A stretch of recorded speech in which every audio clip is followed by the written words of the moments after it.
আসসালামু আলাইকুম দর্শক বিন্দু। এই কৌটাটা নিয়ে ভাবতেছি যে এটা আসলে মানে কেন মানুষ ইউজ করে না, মানে এরকম একটা চিন্তা ভাবনা করতেছি আমি। এটার জন্য আপনার লাগবে হচ্ছে ইস্পাহানি কোম্পানি কিউ ফেরো, বা যেটাকে আমরা তাবিজ নামে চিনি। এটা অন্য কোম্পানিরও আপনারা করতে পারেন, ব্যবহার করতে পারেন। আর এই বক্সগুলা, এই যে দেখেন কি পরিমাণ, দেখেন এই যে পোকাগুলো, এই পোকাগুলা প্রত্যেকটি পোকা কিন্তু কৃষকের শত্রু। প্রত্যেকটি কুমড়া জাতীয় ফসল, যেমন কুমড়া, সিম, টমেটো, আপনার সেখানে আম, তারপরে লিচু, তারপর হচ্ছে পটল, ধুন্দুল, চাল কুমড়া, এই ধরনের সবজিগুলাকে হচ্ছে এই পোকাগুলো হচ্ছে, এই লাল পোকাগুলো হচ্ছে ভিতর মানে আল ঢুকিয়ে দেয় আর কি। ওইখান থেকে পচনের সৃষ্টি হয়।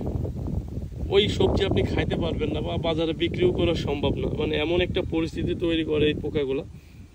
তা আমি হচ্ছে আমার জমিতে পাচ্ছিলাম, তাই ভাবতেছি যে আসলে কি পরিমাণে পোকা। দেখেন এরকম যদি আপনি 10টা কৌটা আপনার জমিতে পাতেন, বেশি টাকা লাগবে না, কিন্তু সামান্য টাকায় হয়ে যাবে। কিন্তু এর ফলাফল দেখেন যে কি পরিমাণে পোকা।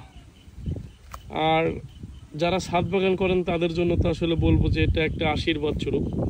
কারণ আমরা যারা ছাদ বাগান করি, আমরা কিন্তু সবাই চাই যে আমরা